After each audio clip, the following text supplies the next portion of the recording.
오늘의 명작 다이제스트 극장은 장 앙리 파브르의 파브르 곤충기, 두 번째로 동족마저 잡아먹는 잔인한 황라 사마귀 두 번째 이야기입니다.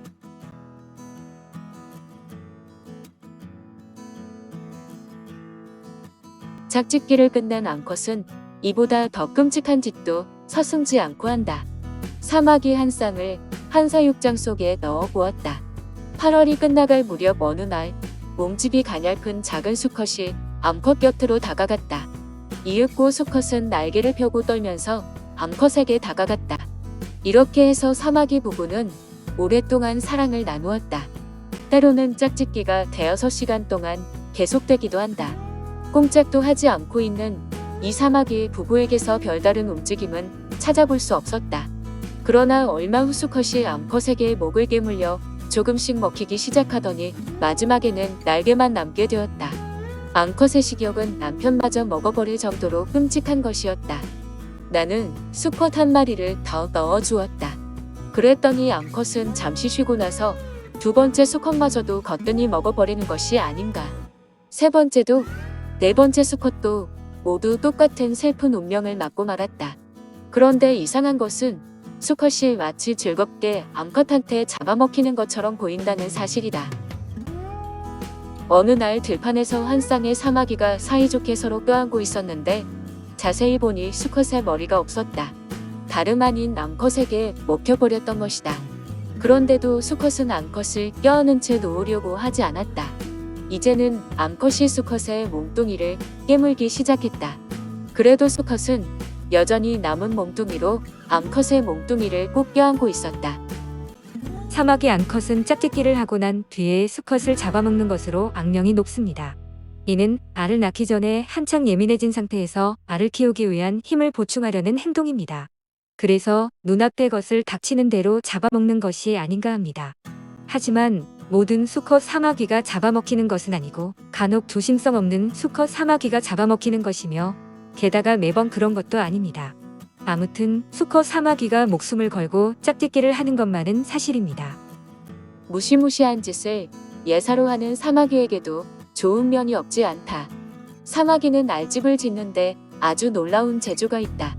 햇살이 잘 비치는 곳이면 어디에서든지 사마귀의 알집을 볼 수 있는데 돌이나 나무, 포도 넝쿨의 자른 가지, 뻘기나무의 잔가지나 마른 풀이 또는 벽돌 조각이나 넝마미, 헌구두 같은 곳에도 사마귀는 알집을 만든다.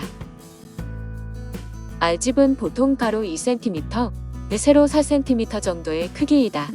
불에 태워보면 꽤 잘 타는데 마치 명주실이 타는 것 같은 냄새가 난다.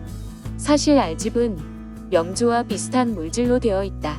다만 실이 아닌 거품 덩어리로 되어 있다는 점이 다를 뿐이다. 알집은 반타원형인데 한쪽 끝은 조금 둥그스름하며 다른 한쪽 끝은 뾰족하다. 알집의 뒷면은 가운데가 볼록하며 세로로 된 세 개의 줄이 뚜렷하게 보인다. 한가운데를 지나는 줄은 한 쌍으로 된 기와처럼 생긴 얇은 판자인데 서로 포개져 있다. 이 얇은 판자의 가장자리에는 두 줄로 평행한 틈이 있으며 이 틈으로 아기 사마귀가 나온다. 이것은 아주 까칠까칠한 얇은 껍질로 되어 있어서 아기 사마귀가 나오면 바람이 조금만 불어도 날아가 버린다. 알집의 다른 부분은 모두 딱딱한 벽으로 되어 있어서 뚫고 나갈 수가 없다. 아기 사마귀는 처음에는 아주 연약하므로 이렇게 단단한 벽을 뚫고서 밖으로 나올 수 없다. 알주머니 속을 살펴보면 사마귀 알들이 기다랗게 엉겨 있으며 둘레에 거품 덩어리들이 두텁게 덮여 있다. 그 위쪽에는 구부러진 얇은 비늘들이 기왓장을 나란히 놓은 것처럼 겹겹이 줄지어 있다.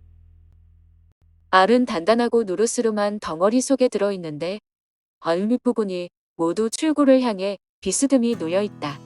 알이 깨어나서 손쉽게 집을 빠져나갈 수 있게 하려는 것이다. 사마귀의 알집은 얼른 보기에 대추와 비슷하며 변체가 굳은 거품으로 쌓여 있다. 그리고 한가운데에는 축이 되는 딱딱한 부분이 있으며 그 속에는 알들이 층층이 모여 있다. 먼저 설명해야 할 것이 있는데 내 사육장에서 사마귀들은 언제나 철망에다 집을 지었다는 사실이다.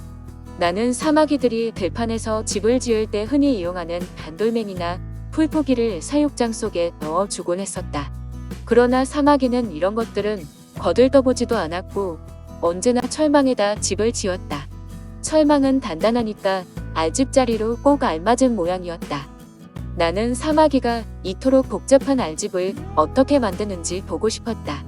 9월 5일 오후 4시쯤에 사마귀 한 마리가 내 눈앞에서 알을 낳으려 했다. 지금 눈앞에서 알을 낳기 시작한 사마귀는 철망에 달라붙어 벌렁 낮아 빠져 있다. 사마귀는 알 낳는 일에 온 신경을 집중한 나머지 내가 가까이에서 확대경으로 들여다보아도 조금도 놀라지 않는다. 내가 철망을 쳐들거나 옆으로 쓰러뜨려도 뒤집거나 빙빙 돌려도 사마귀는 자기 일에만 열중한다.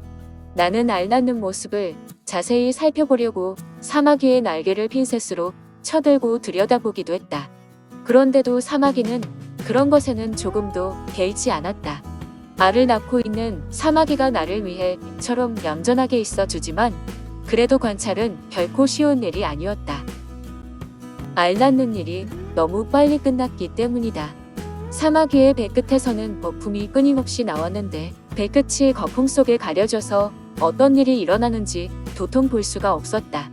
거품은 회색에 가까운 흰색이었는데 약간 끈기가 있고 꼭 비누 거품 같았다. 방금 나온 거품을 지푸라기에 묻혀보니 실처럼 조금 늘어났다. 그러나 2분도 채 되지 않아 굳어서 짚에 묻지 않았다. 사마귀는 겨울날의 추위와 비바람으로부터 알집을 보호하려고 공기를 교묘하게 이용했다. 사마귀는 끈적거리는 진을 내어 그것을 얼른 바깥 공기와 섞어서 거품을 만들어냈는데 우리가 달걀 흰자를 거품 내듯이 자꾸 꽁무니를 저으면서 거품을 냈다. 이때 사마귀는 몸끝이 길게 갈라져서 마치 2개의 숟가락을 합쳐 놓은 것 같았다. 그런데 이 2숟가락 사이에서 막대기 같은 것이 들어갔다 나왔다 하는 것이 보였다. 그러나 자세히 보려고 해도 거품 때문에 잘 보이지 않았다. 배끝은 거품을 내면서 열심히 쪼뼛쪼뼛 움직인다. 배끝이 좌우로 흔들릴 때마다 안쪽에서는 아래층이 하나 생기고 바깥쪽에서는 가로로 주름이 하나 생긴다. 산란은 순식간에 이루어져서 그 모습을 제대로 볼 수가 없었다. 금방 만들어진 알집의 출구 둘레에는 거품이 완전히 둘러싸여 있다. 이 거칠은 새하얀 빛인데 다른 곳과는 아주 다르다. 이것은 마치 과자 표면에 거품으로 된 달걀 흰자나 설탕, 녹말 같은 것이 발라져 있는 것과 비슷하다. 이 흰 거칠은 곧 가루가 되어 벗겨져 나간다. 사마귀는 꽁무니로 이 끈적끈적한 거품을 만든 다음 그 거품을 쓸어 모은다. 즉 거품을 거두어내어 거칠을 하는 것이다. 이 거칠에 쓰이는 거품은 확대경이 없으면 볼 수 없을 만큼 작은 거품이며 새하얗다. 물살이 빠른 개울에서 흙탕물이 거품을 내고 있는 모습을 본 적이 있을 것이다. 어쨌든 사마귀가 이렇게 훌륭한 집을 순식간에 만들어낸다는 것은 정말 놀라운 일이다. 사마귀는 이 어려운 일을 아주 손쉽게 해치운다.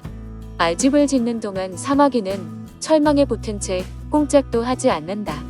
꽁무니를 놀려서 만들고 있는 집을 돌아볼 생각도 않고 또 더 쉽게 하려고 다리를 쓰지도 않는다. 알집은 공기 거품이 넉넉히 들어있기 때문에 추운 겨울에도 알을 보호할 수가 있다. 또한 벽이 폭신폭신해서 추위로부터 내부를 보호할 수도 있다. 거품 속에 든 공기가 추위나 열을 막아준다는 원리를 사마귀는 어떻게 알았을까? 사마귀가 집을 짓기 시작해서 완성하기까지는 약 2시간쯤 걸린다. 그동안에는 조금도 쉬지 않는다. 알 낳는 일이 끝나면 어미벌레는 알 따위는 생각도 하지 않고 어디론가 가버린다. 나는 어미벌레가 자기가 낳은 알에 대해서 어느 정도 애정을 쏟으리라고 믿고 있었다. 그러나 어미다운 행동은 털끝만큼도 찾아볼 수 없었다. 집 짓는 일이 끝나면 사마귀는 벌써 아기 사마귀 따위는 금세 잊어버리는 것 같았다. 메뚜기 몇 마리가 기어와서 알집 위에 올라앉았는데도 사마귀는 조금도 신경을 쓰지 않았다. 사마귀는 벌써 자기가 지어놓은 알집을 까맣게 잊은 것이다. 황나 사마귀의 알집은 꽤 큰데다 모양이 특이해서 사람들의 눈에 잘 뜨인다. 프랑스 남부지방에서는 사마귀의 알집이 동상에 잘 듣는 약으로 알려져 있다. 알집을 반으로 쪼개어 짜면 즙이 나오는데 이 즙을 상처에 바르면 효과가 있다는 것이다. 모두가 그렇다고 하지만 나는 좀 의심스럽다. 어느 해 겨울 너무 추워서 온 가족이 동상에 걸린 일이 있었다. 그때 나는 사마귀 알집을 발라보았다. 그렇지만 이 약은 아무런 효험이 없었다. 또 우리 마을에서는 사마귀 알집이 치통약으로 잘 알려져 있는데 이가 아플 때 이 약만 있으면 걱정이 없다는 것이다. 마을 여인네들은 사마귀 알집이 만들어질 시기에 알집을 모아다 장롱 속에 깊이 간직해둔다.